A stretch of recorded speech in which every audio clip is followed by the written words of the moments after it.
Bonjour, je suis Vincent Fredon, spécialiste technique AEC pour Autodesk, et je vous propose dans cette vidéo de voir comment créer et assembler des modèles InfraWorks 360.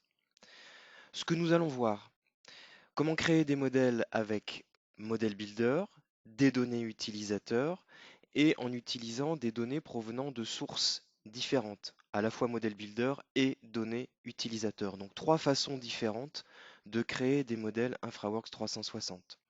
On va voir également comment gérer les limites des modèles, comment bien sûr assembler différents modèles dans un modèle principal et comment gérer l'image aérienne sur ce modèle principal. Le workflow général. Nous avons un modèle à créer ici qui s'étend sur trois zones géographiques pour lesquelles nous avons des données différentes à notre disposition. Sur la zone 1, on n'a aucune donnée utilisateur. C'est-à-dire qu'il va falloir trouver une solution pour créer le modèle alors qu'on ne dispose d'aucune donnée extérieure pour créer ce modèle. Sur la zone 2, en bleu, on a toutes les données à notre disposition pour construire ce modèle. Et sur la zone 3, on dispose uniquement de la surface topo. Il faut trouver un autre moyen pour ramener les autres données, bâtiments, routes, etc. Le principe, c'est que l'on va créer trois modèles différents, puisqu'on a trois sources de données différentes à notre disposition, et on va les assembler dans un modèle général. C'est une capture d'écran de Civil 3D qui situe le projet. On est en région parisienne, vous voyez ici, c'est une boucle de la Seine. L'enveloppe en rouge, c'est le modèle général que l'on a à construire dans InfraWorks 360. Et en vert, bleu et jaune, les trois zones qui correspondent aux trois différentes sources de données que l'on a à notre disposition. La méthodologie un peu plus en détail que l'on va suivre ici. On va commencer par créer tous les contours nécessaires au format SHP, au format Shape. Donc toutes les zones que l'on vient de voir, que je vous remontre ici, rouge, vert, bleu et jaune, on va créer les contours au format shape qui correspondent. Puis on va créer les trois modèles qui correspondent aux trois zones.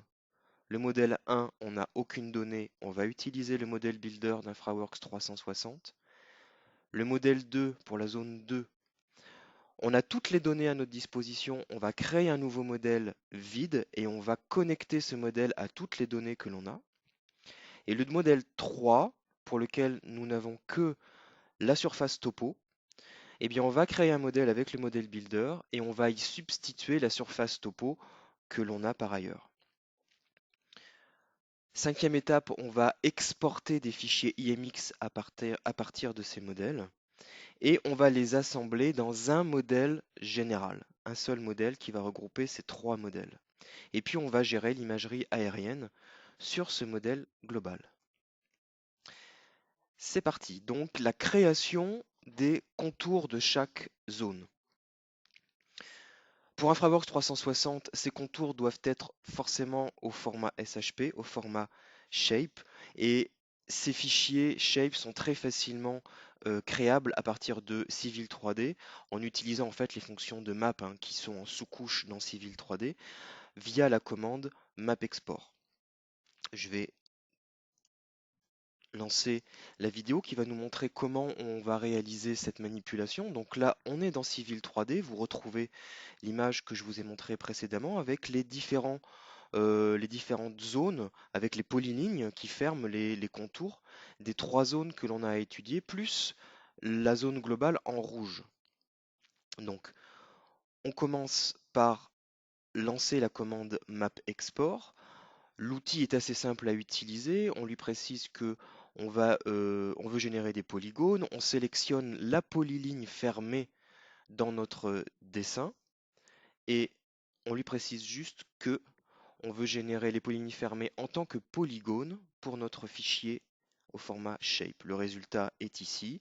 Différents formats, c'est le format SHP qui va nous intéresser. C'est lui qu'on va utiliser dans InfraWorks 360. Donc vous voyez cette manipulation qui est très simple, très basique. On la reproduit 4 fois en fait, pour la zone 1, 2 et 3, et pour la zone du modèle global. Puis on va passer à la création des différents modèles.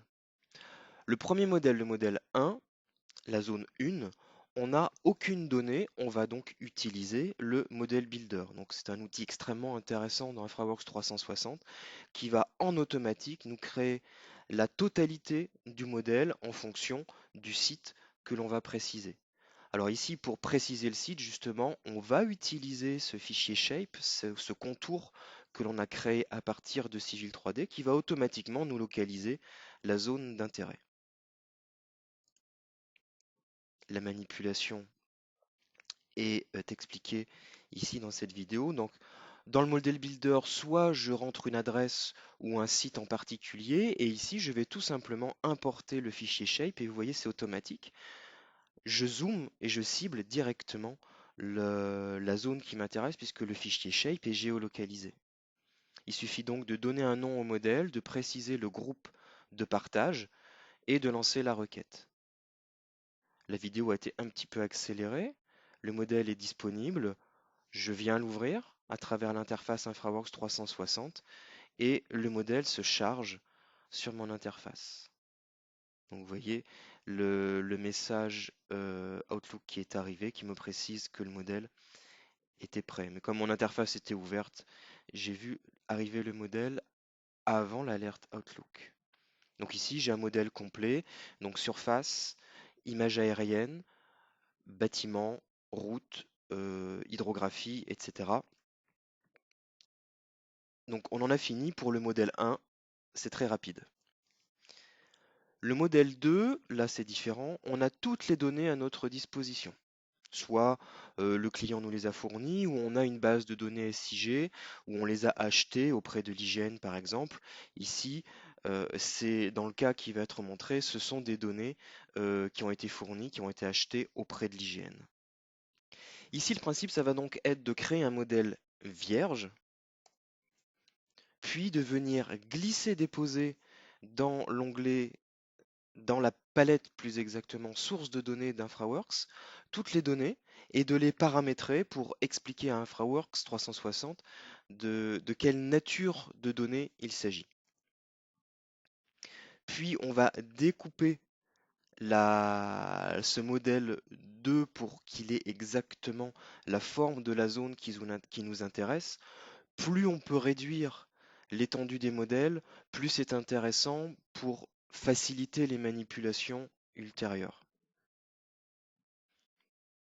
Et puis après avoir limité la surface topo, qui est la première donnée que l'on va utiliser pour construire le modèle, on va glisser-déposer tous les autres fichiers, toutes les autres sources de données à notre disposition. Donc dans l'ordre, on va faire l'imagerie aérienne, ce seront des fichiers au format ECW.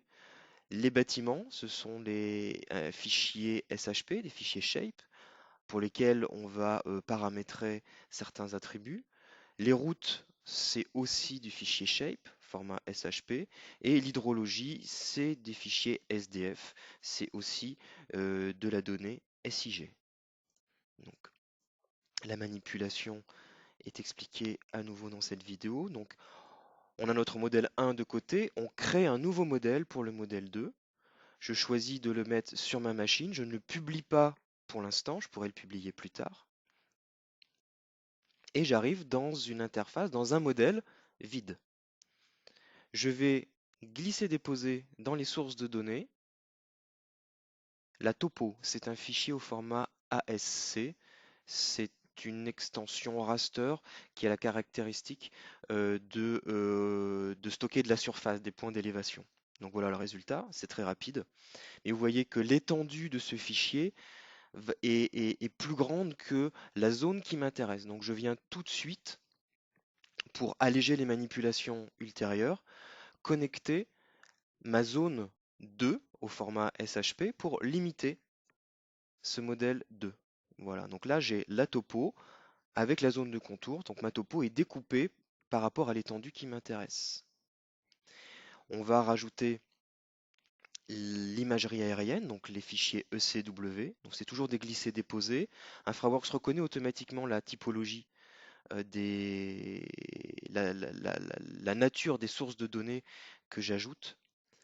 Alors, on peut très bien glisser tous les fichiers d'un coup ou les faire les uns après les autres pour bien voir là où ils arrivent jusqu'à ce qu'on obtienne la couverture totale de la surface. À chaque fois, j'ai juste à préciser le système de coordonnées. Je rajoute maintenant les bâtiments, c'est un fichier shape. Et là, je fais le lien entre les attributs de hauteur des bâtiments. Et j'ai aussi demandé la gestion d'un style aléatoire pour les façades pour avoir un rendu plus réaliste. Donc voilà les bâtiments qui viennent se rajouter. On va faire exactement la même manipulation avec les routes. C'est un fichier shape. Je lui indique que ce fichier shape correspond à des objets de type route. Et automatiquement, les routes sont générées en 3D en tant qu'objet route à part entière dans le modèle InfraWorks 360.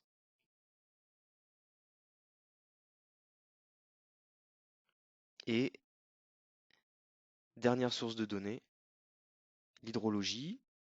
Donc on voit déjà hein, sur l'image aérienne le bras de la Seine. Là, l'intérêt, c'est qu'on va avoir un objet particulier avec un style de représentation bien plus intéressant que l'image aérienne. Vous voyez la surface de l'eau avec les reflets pour obtenir un modèle plus réaliste. Donc voilà, on vient de construire un modèle, le modèle 2 qui correspond à la deuxième zone, exclusivement à partir de données extérieures. Le modèle 3, la troisième zone, donc particularité, on ne dispose que de la topographie. Ici, la topographie, c'est ce fichier qui correspond en fait à la BDLT 75 que l'on peut télécharger gratuitement sur le site de l'IGN, mais je n'ai que ça à ma disposition. J'ai rien d'autre pour les bâtiments, les routes, le rail et l'hydrologie. Donc la solution, c'est de créer un modèle avec le modèle Builder, exactement ce que l'on a fait pour le premier modèle, toujours en le délimitant, en utilisant la zone de contour qu'on a créée, y ajouter le fichier ASC qui correspond à la donnée topo dont on dispose, et venir supprimer la donnée topo initiale générée par Model Builder. À nouveau une vidéo, donc on retrouve dans l'interface InfraWorks 360 le modèle 1 et le modèle 2, on crée le modèle 3 avec le modèle Builder. Ça va très vite puisqu'on a déjà la zone de contour, donc on cible immédiatement la zone qui nous intéresse. Il ne reste plus qu'à saisir le nom du modèle, le groupe de partage, lancer la requête. Quelques minutes plus tard, le modèle apparaît dans l'interface InfraWorks 360. On vient l'ouvrir pour charger les données sur la machine et venir le compléter. Puisque là, on a un petit peu de travail à faire dans ce modèle. On va substituer la surface topo. Donc j'obtiens un modèle complet, hein, bien sûr, le modèle Builder fait toujours un modèle complet avec toutes les sources de données que le modèle Builder, auquel le modèle Builder peut se connecter. Mais je vais rajouter ce fichier au format ASC qui correspond à la BDLT 75 fournie par l'IGN. Je précise le système de coordonnées, c'est du Lambert 93. Donc j'ai une deuxième topo qui vient se rajouter dans mon modèle. Et pour que les choses soient bien claires, eh ben, je supprime tout simplement la topo originale. Donc j'ai un modèle avec bâtiment, route, hydrologie et la topo qui vient du fichier que j'avais de côté. On a créé nos trois modèles. Maintenant, il va falloir les assembler. On va suivre cette méthodologie. Le schéma peut paraître un peu complexe, mais c'est en fait 3 fois la même manipulation. On a ici le modèle général qui est la finalité. On va 3 fois de suite exporter depuis les modèles que l'on a créés un fichier IMX, connecter ce fichier IMX au modèle général. puis connecter le modèle général à la source SQLite des modèles, et ceci 3 fois de suite. Les exports IMX, il va falloir le faire pour les 3 modèles, et on va bien faire attention pour toujours limiter la quantité de données que l'on va manipuler, y compris dans l'export IMX, rajouter les zones de contour au format shape que l'on a généré au tout début de la manipulation. C'est très important. La manipulation est très simple. Donc, on commence avec le modèle 1. Dans les outils d'InfraWorks 360, vous trouvez l'export IMX. Par défaut, il vous propose d'exporter la totalité du modèle, et on va bien faire attention à limiter l'export. Voilà, vous avez ici le ruban bleu qui vous indique qu'il n'y aura aucune donnée à l'extérieur qui sera prise en compte. Il ne vous reste plus qu'à donner le nom du fichier IMX et à générer l'export IMX. Cette manipulation, le traitement peut être un petit peu long si vous avez des modèles très étendus avec beaucoup de données. On a donc fait cette même manipulation pour les 3 modèles. L'étape suivante, c'est de créer un nouveau modèle qui sera le modèle général. Donc on crée un modèle vide, exactement comme on a fait pour le modèle numéro 2 pour lequel on avait toutes les sources de données. Donc ça va être très rapide, je vous remontre quand même la manipulation. Donc ça va nous faire un 4e modèle, le modèle général. On va à nouveau demander à ce qu'il soit généré sur la machine et non pas sur le cloud, hein. Et lorsqu'on rentre dans le modèle, on trouve un modèle vierge dans lequel on va pouvoir travailler. On va commencer par connecter ce modèle général au fichier IMX que l'on vient de créer. Ici, on va commencer avec le modèle numéro 2. Particularité de cette manipulation, il faut faire très attention, on utilise les exports IMX que pour importer ce qui correspond au terrain, donc à la catégorie surface de ce que contiennent les IMX. Toutes les autres données, bâtiments, routes, rails, hydrologie, etc., arriveront dans le modèle général lorsque l'on fera la connexion avec les fichiers SQLite. Ok.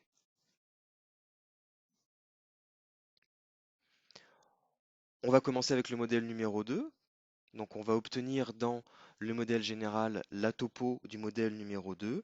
Et après connexion au modèle numéro 1 et au modèle numéro 3, on obtiendra la surface topo pour le modèle général.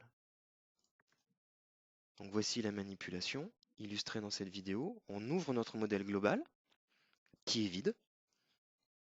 Dans la source de données, on va préciser qu'on veut se connecter à des données au format IMX. Alors là, le glisser-déposer donnerait une réaction un peu différente, c'est-à-dire qu'on aurait moins facilement la main sur le choix des entités telles qu'on vient de le voir. Donc il vaut mieux préciser tout d'abord qu'on veut travailler avec de l'IMX.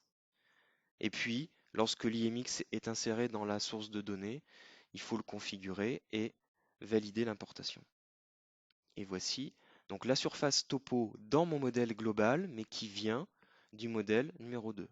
Je refais la même chose pour l'IMX qui correspond au modèle numéro 1. Donc à chaque fois, vous voyez, je décoche toutes les natures de données, sauf la surface. Donc j'obtiens le complément avec la surface du modèle numéro 1 qui arrive dans mon modèle global. Et vous voyez que la connexion se fait très très bien entre les deux modèles. Et je termine avec la surface du modèle numéro 3 en connectant l'export IMX généré à partir du modèle numéro 3.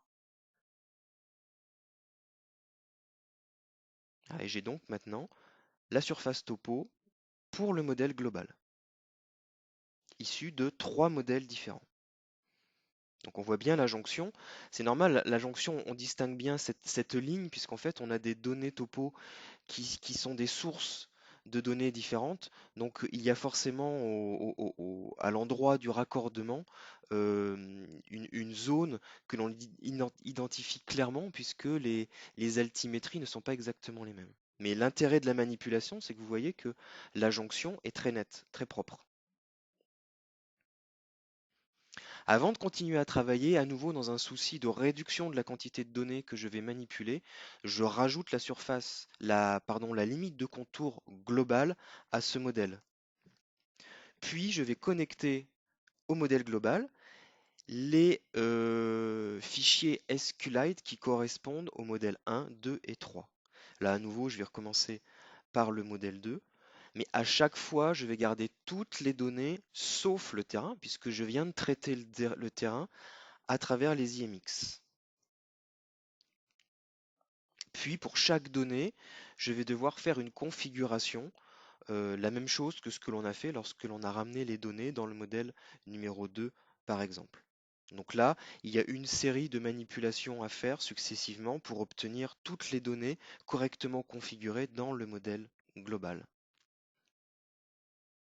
Le temps de traitement peut être long si vous avez des modèles qui sont très étendus et avec beaucoup de données.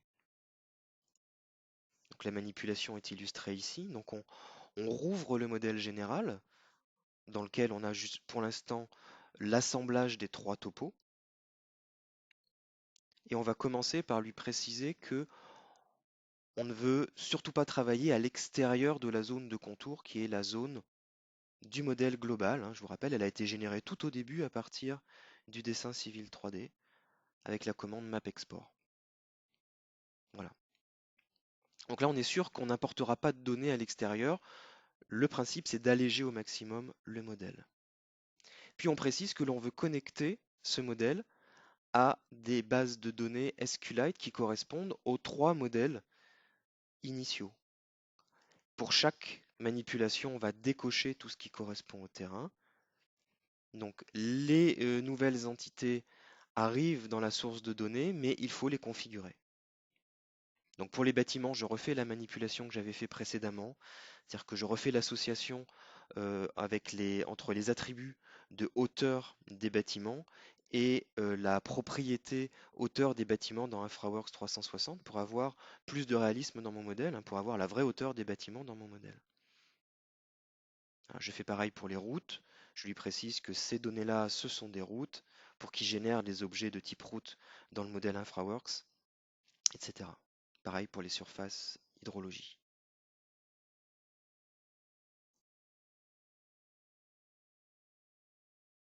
Et je reconstruis comme ça le modèle général en récupérant les données qui ont été créées automatiquement ou manuellement dans les modèles 1, 2 et 3.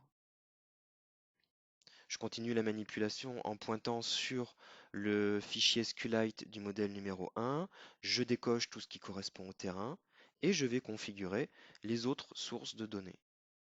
Donc vous voyez, il y a un travail un peu répétitif, hein. Plus vous avez de modèles à assembler, plus il faut faire ces manipulations. Donc on va accélérer un petit peu dans la vidéo. Donc vous voyez ici les bâtiments du modèle numéro 1, l'hydrologie. On va se limiter aux bâtiments et à l'hydrologie. On va passer sur le modèle numéro 3. Donc bien sûr, hein, pour compléter, il faudrait tout faire, hein. Bâtiment, route, rail, hydrologie, couverture de sol s'il y en avait, etc.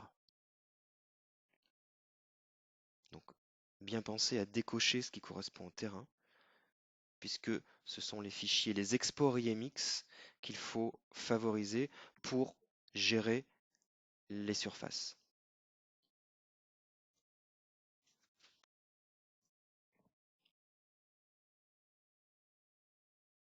Donc on a maintenant importé les bâtiments sur l'ensemble du modèle. Donc dans le modèle général, on a tous les bâtiments des modèles 1, 2 et 3.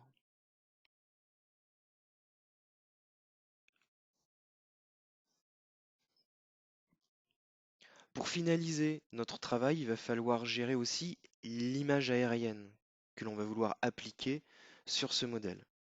On va commencer par se connecter le modèle général au flux BigMap, ce qui va nous permettre de choisir différents niveaux de précision de l'image aérienne. Et puis on pourra dans un second temps, si on veut, rajouter les images aériennes que l'on avait pour le modèle numéro 2. Hein. Je vous rappelle qu'on avait 4 fichiers au format ECW à notre disposition. S'il s'avère que ces fichiers ECW sont plus précis ou ils sont plus récents par exemple, que ce que l'on obtient avec l'imagerie Big Maps, on va tout à fait pouvoir les superposer. Et puis au final, on pourra gérer l'ordre d'affichage des images aériennes en fonction de ce que l'on souhaite obtenir comme rendu final. Donc on retourne dans le modèle général. Dans les sources de données, on va ouvrir, deuxième bouton ici, une connexion à Big Maps. C'est forcément de l'imagerie aérienne. Et en fait, là, ici, vous avez un choix parmi différents niveaux de précision de votre photo aérienne. Alors, le temps de traitement peut être parfois un peu long si vous demandez une précision très élevée. Ce sera beaucoup plus rapide si vous demandez une précision moins élevée, mais vous aurez quelque chose d'assez grossier. Donc, selon la qualité de votre travail et si vous êtes en mode de rendu final, il faudra plutôt privilégier des rendus plus élevés. Donc, vous voyez ici, si je veux zoomer un petit peu, c'est pas très joli, hein, j'ai des pixels qui sont très gros, donc je vais descendre un petit peu dans la liste, choisir une précision, là c'était le 17e rang dans la liste, et vous allez voir que la différence est très nette. Ah, j'obtiens une photo aérienne qui est de bien meilleure précision. Et je vais rajouter par-dessus les photos aériennes au format ECW, puisque le modèle 2, hein, je vous rappelle, le modèle central, pour ce modèle-là, j'avais toutes mes données à disposition, y compris la photo aérienne. Donc je peux en plus rajouter dans le modèle général les photos aériennes pour la partie centrale. Donc ici, cette première photo aérienne, elle correspond à la partie sud. Je vais en rajouter une deuxième. Je précise à chaque fois le système de coordonnées. Là, c'est du Lambert 2 étendu. Voilà. Donc, je crois que cette photo voilà, correspond à la majeure partie de la zone centrale. Donc on voit bien la différence de traitement. Donc maintenant, je vais avoir le choix dans l'affichage, en ouvrant la boîte de dialogue des calques de surface, je peux faire monter et descendre les différents objets selon l'ordre d'affichage que je souhaite. Je peux aussi décocher l'affichage en activant ou en désactivant les petites ampoules.